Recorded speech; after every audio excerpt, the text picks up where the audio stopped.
aí a gente tem um problema. Quantos minutos eu tenho? 5? 3? Vou acabar com uma provocação. O resultado primário, o Brasil tem um resultado primário bom, o Brasil tem um resultado primário, a gente não vai negar. O Brasil tem um déficit nominal que é em torno de 2,4, 2,5 do PIB, mais ou menos.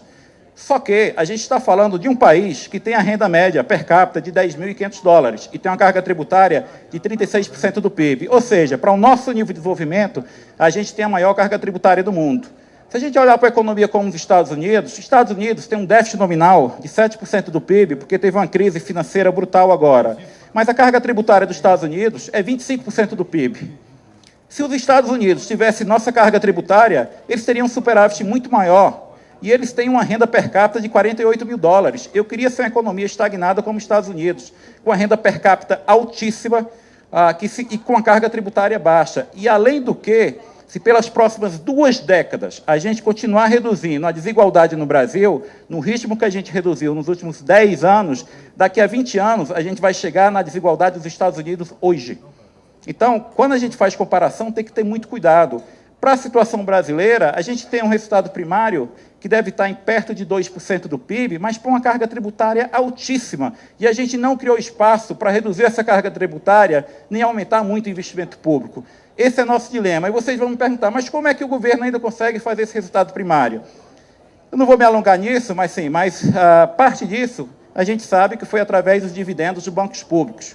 Se eu sou controlador de um banco público e preciso de mais dividendos, eu posso pedir para o banco pagar mais dividendos, mas o problema que a gente fez é que a gente pediu ao banco público para pagar mais dividendos e, ao mesmo tempo, a gente aumentou a dívida bruta para passar dinheiro para o BNDES.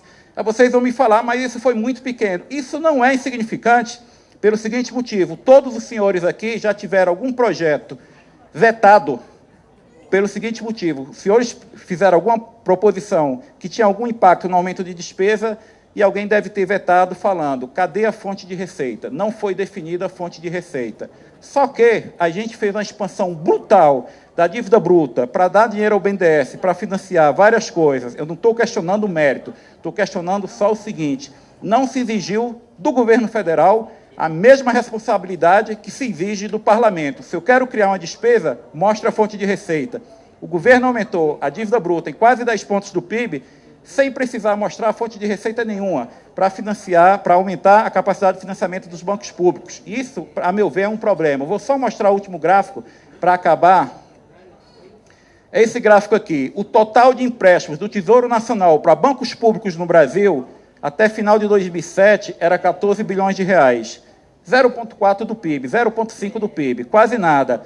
Quanto foi esse valor no final do ano passado? Esse valor saiu de 14 bilhões para 406 bilhões, para 9,2 do PIB. Quanto é esse valor hoje, dado oficial do Banco Central? 438 bilhões, 9,6 do PIB. Se algum de vocês fizer a seguinte proposição: eu quero aumentar o gasto com saúde no meu estado, com transferência, porque é importante, em 200 milhões de reais.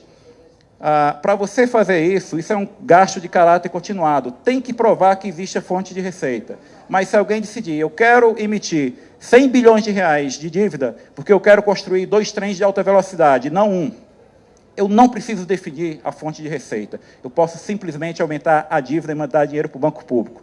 Então, a gente tem uma falha muito grande na legislação, na lei de responsabilidade fiscal, que dá quase carta branca ao governo federal para fazer esse tipo de operação. E não é culpa, não estou falando que isso é mal intencionado, não. Possivelmente, se eu estivesse lá, eu faria a mesma coisa. Estou falando só que, do ponto de vista institucional, de regras, a gente tem que mudar isso. E quem cabe mudar isso é o parlamento. Da mesma forma que exige que o deputado prove que existe a fonte de recurso, a gente tem que fazer a mesma coisa com o governo federal. Terminando, pode passar. Pode passar. Terminando, do ponto de vista, só um último argumento, em relação à dívida pública. Se fala a dívida pública do Brasil caiu muito. Com calma, a dívida bruta do Brasil ela é 59% do PIB. Qual é a dívida bruta média dos países emergentes? 35% do PIB. Então, o Brasil ele tem uma dívida bruta altíssima, mesmo pelo critério que a dívida bruta é mais baixa. E o custo da nossa dívida, se eu fosse o Japão ou Estados Unidos, eu não estaria preocupado. Por quê? Porque o custo do financiamento é quase zero. Eles se financiam jogando um título de 30 anos com taxa de juros próxima de zero. Não é o caso do Brasil. O caso do Brasil, o custo da dívida é alto. Isso aqui é a taxa de juros da dívida líquida do setor público. Quanto é que era essa... Vamos voltar ao gráfico anterior. Não, para frente. A Selic, em 2002, era 25% ao ano. A Selic, no ano passado, caiu para 7,25% ao ano. Apesar disso, dessa queda brutal, o que foi que aconteceu com os juros da dívida líquida? É praticamente o mesmo, não caiu absolutamente nada. Ou seja, mesmo com a queda de juros, a gente não vai ter a economia brutal esperada no pagamento de juros, o que é um grande problema para a gente. Eu vou me deter por aqui, já falei demais, quero agradecer, e os senhores têm uma agenda complicada pela frente, que não vai ser resolvida por nenhum economista, vai ser resolvida nessa casa. Obrigado. Muito bem, Mansueto. Agora, o doutor Marcos Lisboa.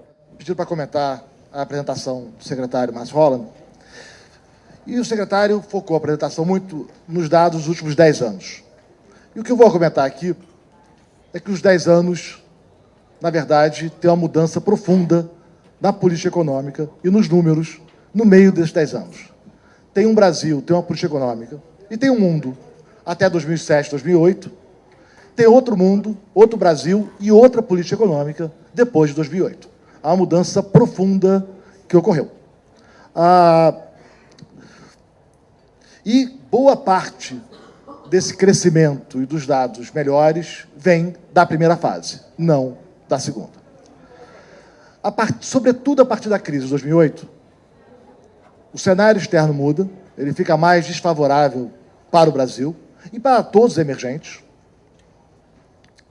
E alguns emergentes, naquele momento, preservam políticas tradicionais,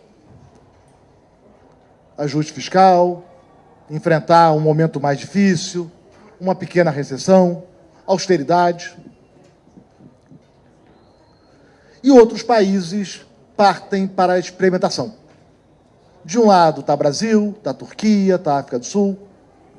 De outro está Chile, está Peru, está Colômbia, está Austrália, Nova Zelândia.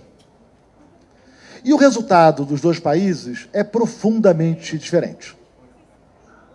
Os nossos vizinhos aqui do lado, neste ano que nós devemos crescer, vamos ser otimistas, 2%, pouco mais de 2%. Chile, Colômbia estão crescendo 4%.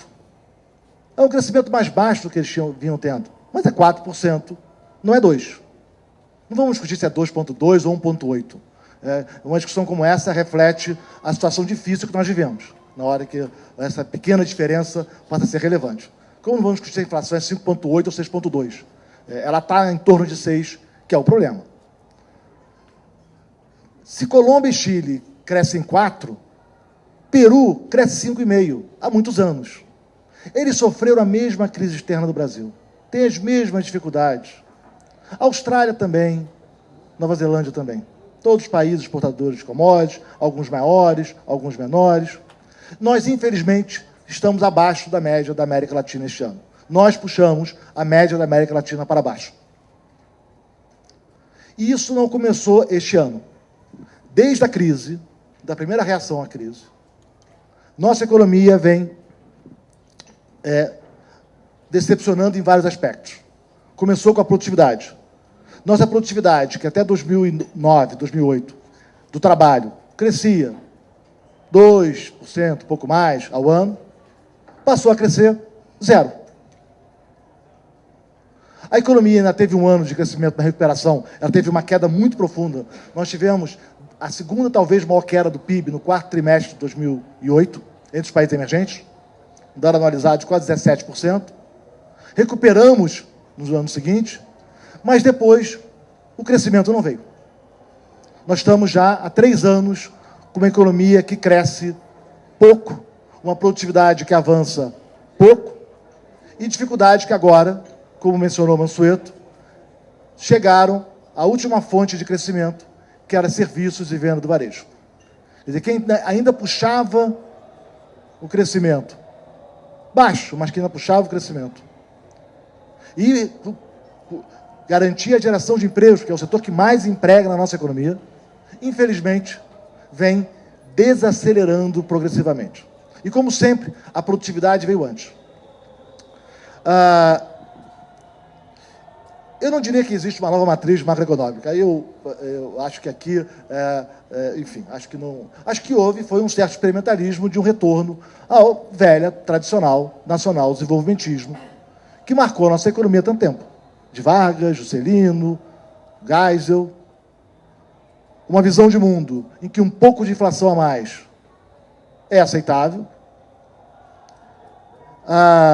que o fiscal tem que colaborar, que o governo tem um papel fundamental na liderança do crescimento, e essa é uma divergência importante entre os economistas, né? E o governo tem que puxar o investimento, e ele puxa esse investimento ou dando estímulos para a demanda, desonera aqui, dá crédito subsidiado ali, ou para a oferta. E aí eu acho que é um pouco injustiça com o governo dizer que teve um modelo liderado pelo consumo. A quantidade de recursos que o setor público transferiu para o setor privado nos últimos anos é impressionante.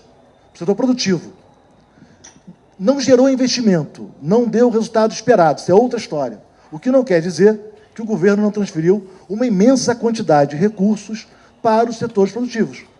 Não virou mais investimento, né? O investimento continuou medíocre, apenas com mais dinheiro público, né? O BNDES cresceu, o Mansueto mostrou os números de uma forma impressionante, e com empréstimos subsidiados. TJLP mais alguma coisinha, abaixo da Selic, né? E não foi só o BNDES. As tarifas de proteção aumentaram enormemente nesse período. E a tarifa tem um efeito ambíguo, porque você não consegue proteger toda a economia. Às vezes, da nossa intuição, não, eu ponho uma tarifa alta, eu protejo todo mundo. Um exemplo simples, pegar o caso de sapato. Uma tarifa alta para sapato, e eu sou produtor de sapato, me protege. Mas uma tarifa alta para o couro, que eu uso para fazer sapato, me desprotege. Isso é, toda vez que você quer proteger algum setor, ou você vai desproteger outro setor, ou isso é, na prática, um imposto sobre consumo. Não é à toa que hoje tem um debate siderurgia versus automóveis. Automóvel tem uma tarifa de proteção efetiva, esse é o jargão do termo no Brasil, dos economistas, extremamente elevado.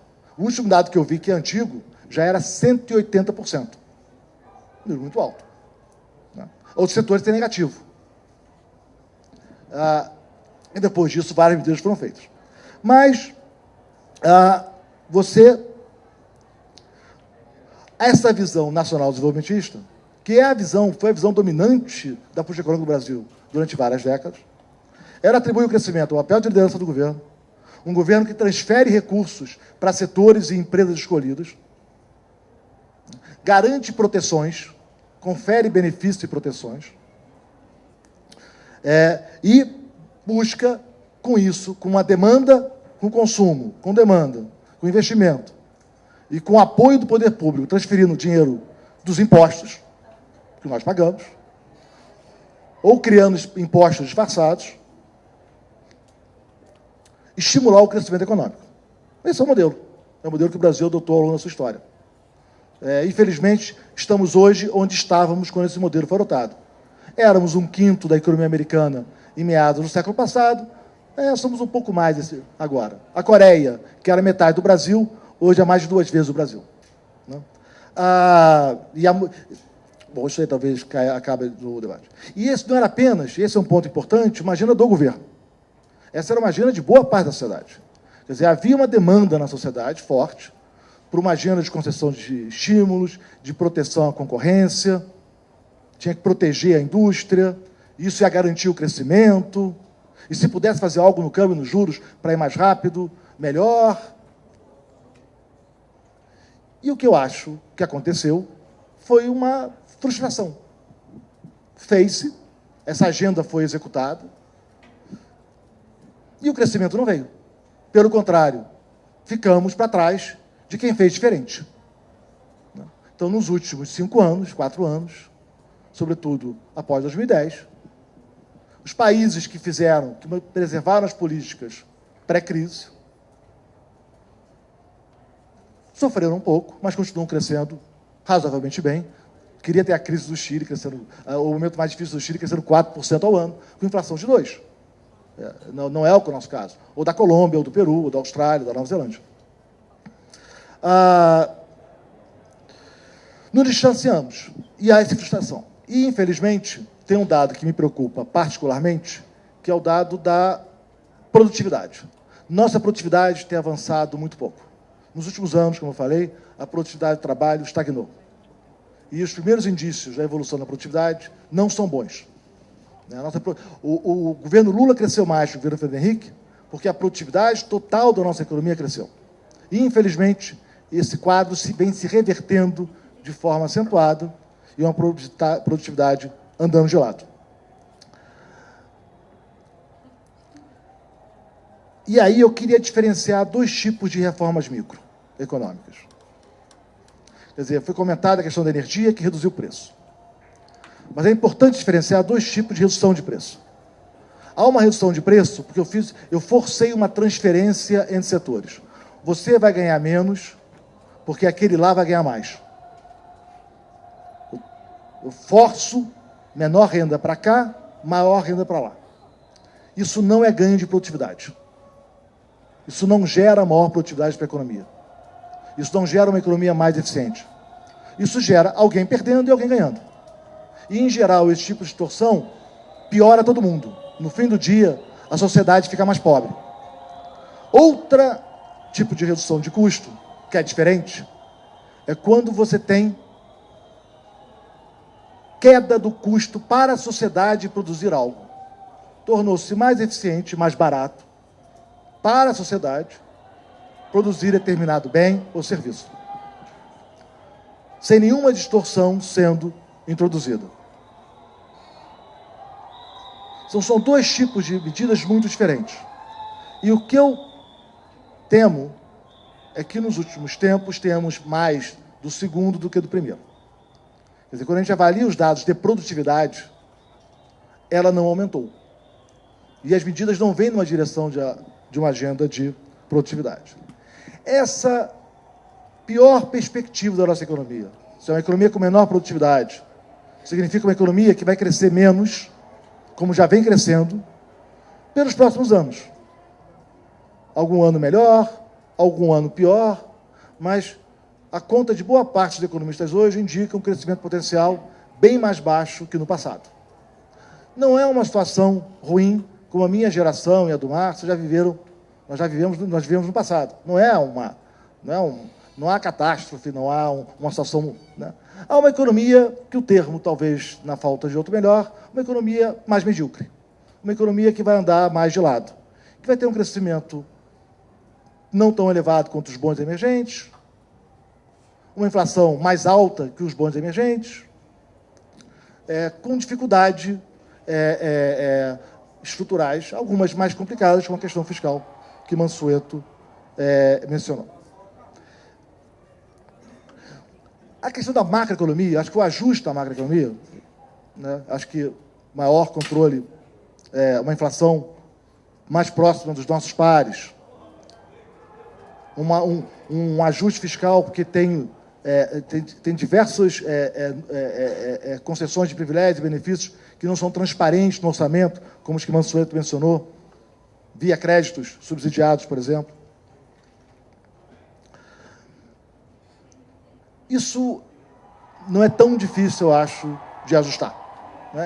É um ajuste duro, é um ajuste difícil, mas a macroeconomia é relativamente um terreno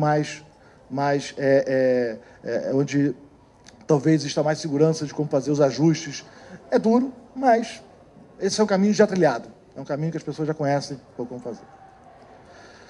Me preocupa um pouco mais exatamente essa difusão de medidas microeconômicas, de proteções, de desonerações selecionadas, de tarifas de proteção, de estímulos à produção local.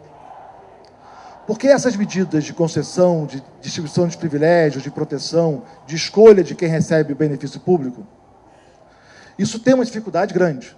Às vezes as medidas são muito bem intencionadas. Talvez o Brasil possa ter uma vantagem competitiva no setor e, se der uma proteção temporária, ele vá se desenvolver.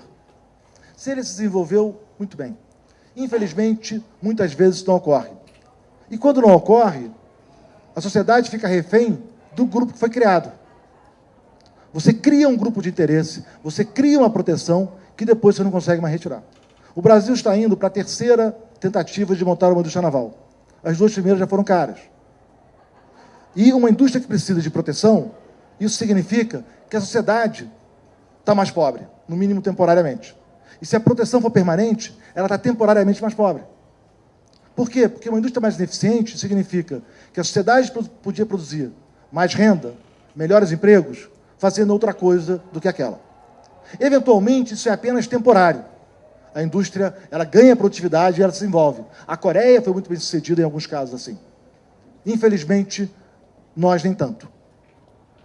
E os exemplos da economia brasileira não faltam. Quer dizer, para quem tem a minha idade, lembrar a dificuldade que foi mexer no Instituto do Açúcar e do Álcool, Instituto Brasileiro de Café, em todas aquelas proteções que fechavam a economia, bem intencionadas para garantir o desenvolvimento e que, no entanto, tiveram efeito inverso ao pretendido. Um exemplo é a Zona Franca de Manaus. Era uma política prevista para ser temporária, levou-se gente e capital para a Zona Franca, e ela já foi. E esse benefício, essa proteção temporária, tem sido prorrogada, agora vamos ver, por mais quanto tempo. Mas uma vez se criou, como fazer? É claro que aqueles empregos e aquele capital poderiam ser muito mais produtivos para o país, tornariam o país mais rico, se estivessem em outro lugar fazendo outra coisa.